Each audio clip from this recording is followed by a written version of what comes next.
Good morning. Today we find ourselves in Upper Pacimeri Valley for some hiking.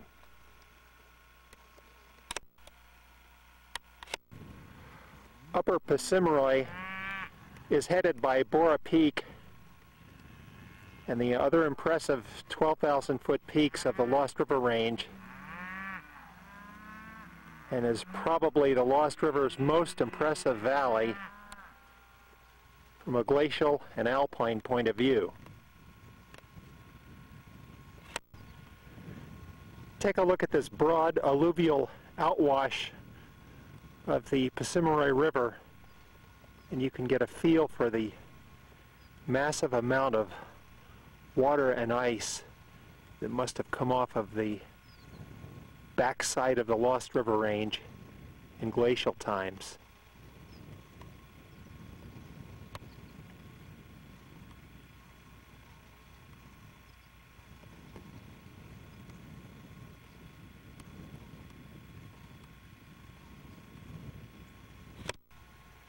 The peak that we're going to climb today is up at the head of Mahogany Creek, just north of Borah Peak. Borah is on your left, and our destination peak on the main crest of the Lost River Range has a snow cap.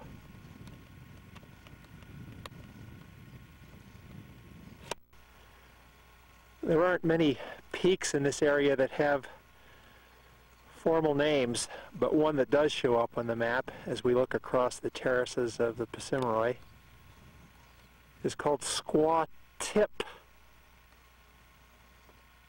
Now, before mapping decency standards took effect a few years ago, that had the name of Squaw Tit. Well, you can take your choice on the matter. It's a rhyodacite volcanic plug. At the base of Spring Hill, we'll park at this 1919 General Land Office section mark, grab some breakfast, and we'll be on our way.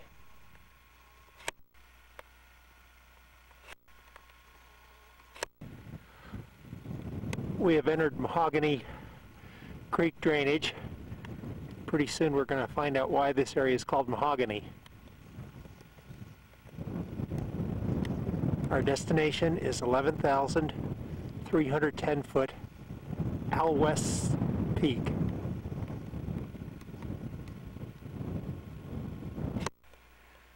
We have a dense growth of mahogany leading up. And if this isn't a contrast with the mahogany in the foreground and vestiges of alpine winter in the background on the flank of Borah Peak.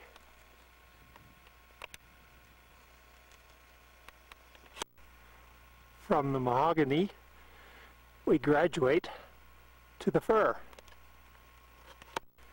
I've yet to figure out an even line of approach up this Mahogany Creek. No matter which way you come, you've got to drop down. So we've got a drop of about 300 feet, and then we'll ascend through the forest to catch that high meadow at the base of Borah Peak, and then we can head up from there.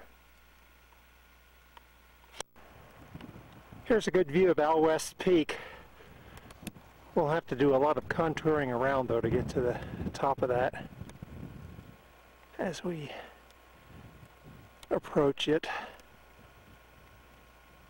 from the north, heading up the south-facing slopes. The forest has just made a subtle change to spruce and whitebark pine, meaning we're getting higher.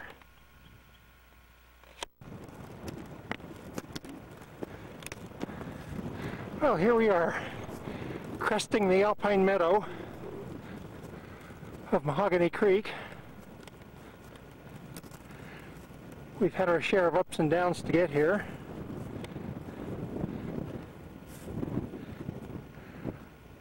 The view makes it worth it. From Borah Peak, we look along the northeast ridge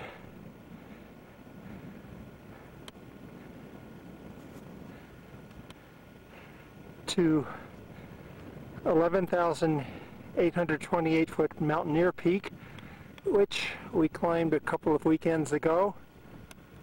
From many vantage points on the back side, Mountaineer Peak can be confused with Borah. Let's do this sweep of a high alpine meadow in fall, just before winter's ready to set in.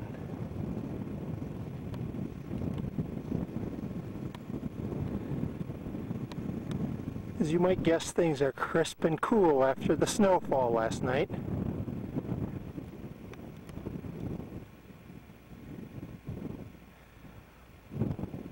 Idaho's highest mountain.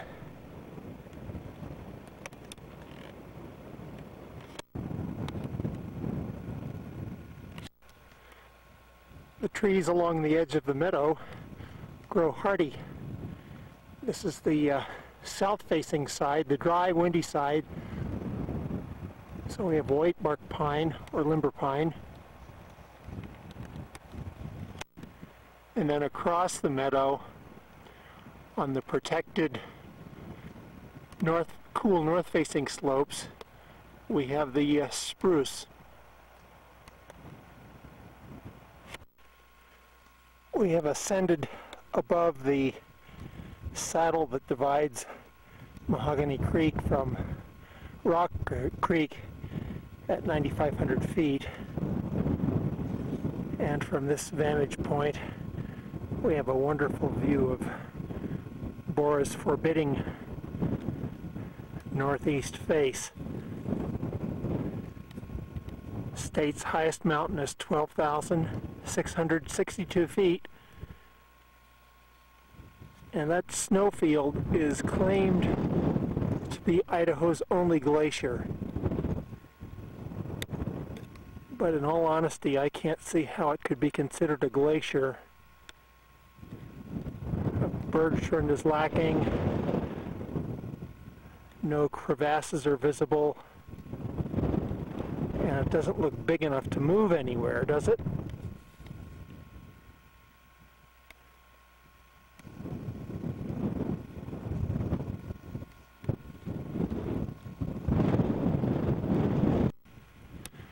Our road to Alvin West Peak has one little tower to negotiate,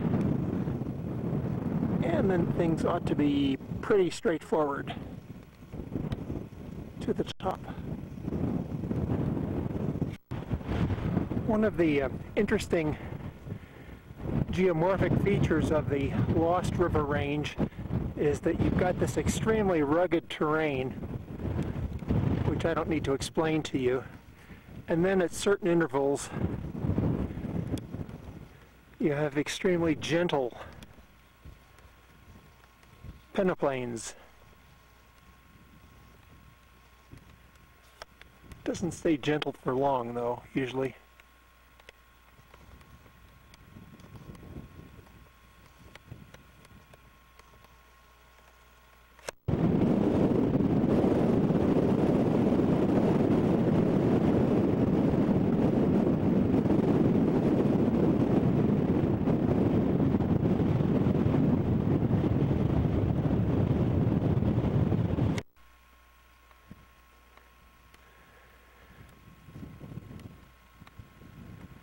We came up that lower meadow and onto the tundra meadow.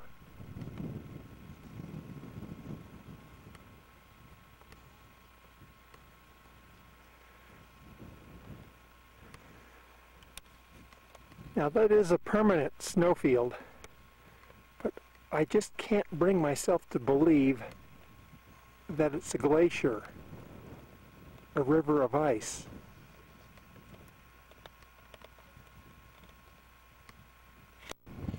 As we ascend, it'll do us well to change hats.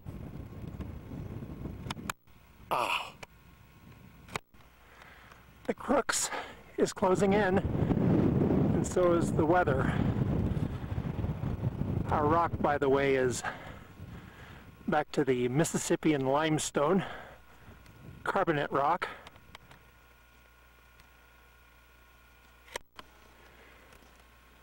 This is the hardest part here. Little rocks scrambling on angular limestone.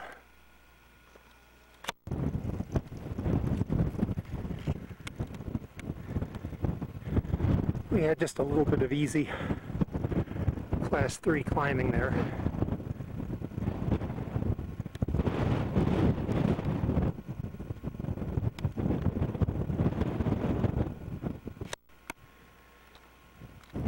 And from here on, it should be pretty easy as we can hike right to the top. Al West was born in Idaho City around 1870, and he first saw Lost River Valley with his dad in 1879 and vowed that someday he would move there. And in fact he did. In 1898, he and his wife Mamie homesteaded right there at Dickey, Idaho, at the base of the mountain. He eventually built his ranch up to 1,300 acres and had one of the most modern homes in the valley at that time. That is, it wasn't a log cabin. There's a herd of bighorn sheep up here, and there are 2 of them. They're not going to let me get close, though.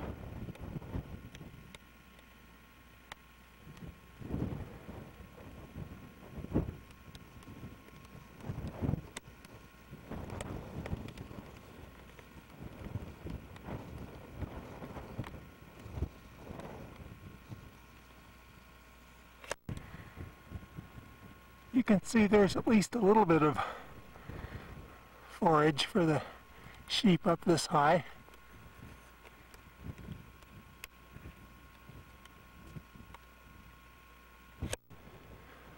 By the way, it rained about 1/3 of an inch in Idaho Falls yesterday. Now the temperature is about, upper 40s with a strong wind, so this snow is going to disappear almost as fast as those bighorn sheep that we just saw.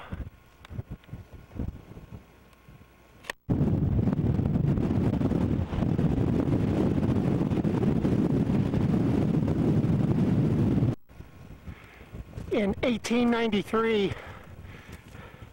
an Idaho exhibit was featured at the Columbian Exposition in Chicago. Al West and 2 friends took it upon themselves to try to ride their horses from Idaho to the exposition in Chicago. Al West made it,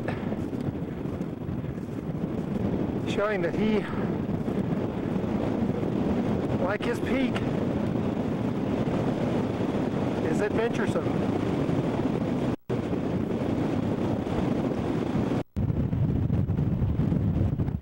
This is the summit of 11,310 foot Al West's Peak. I don't see a cairn, so we will build one and leave a memorial to our fine pioneer who homesteaded right out there in Lost River Valley at the base of this mountain.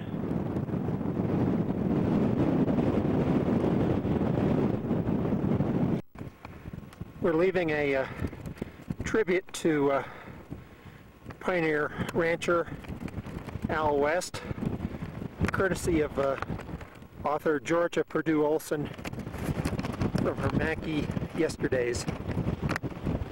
And we'll leave the register in the summit cairn.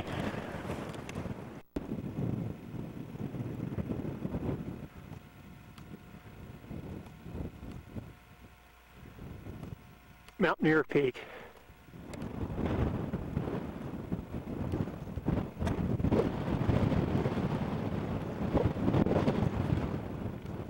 Borah Peak.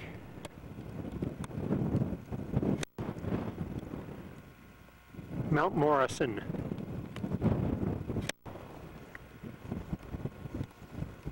Horseshoe Mountain.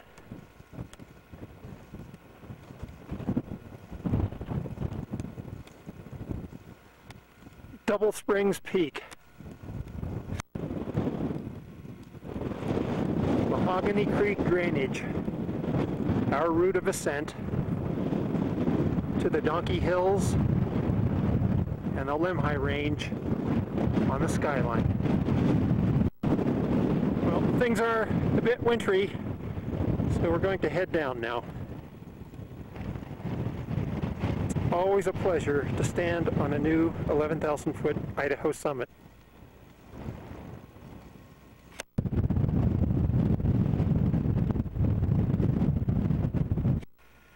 The descent is by way of a shortcut down the major southwest gully of Alvin West Peak. It takes us back out to the edge of our lovely alpine meadow.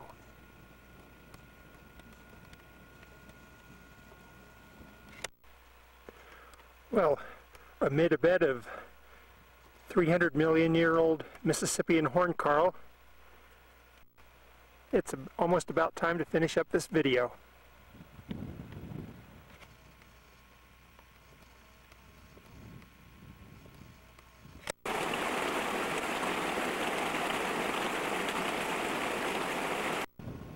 Al West built his home along the Arco-Challis wagon road.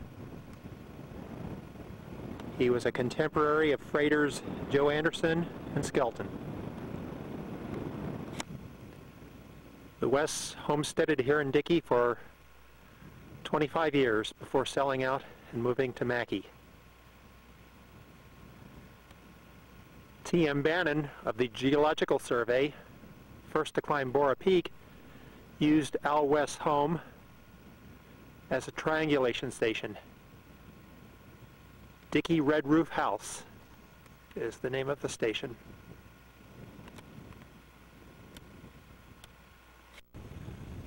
From the base of Al West's Peak in Big Lost Valley, Idaho, this is Rick Bogger.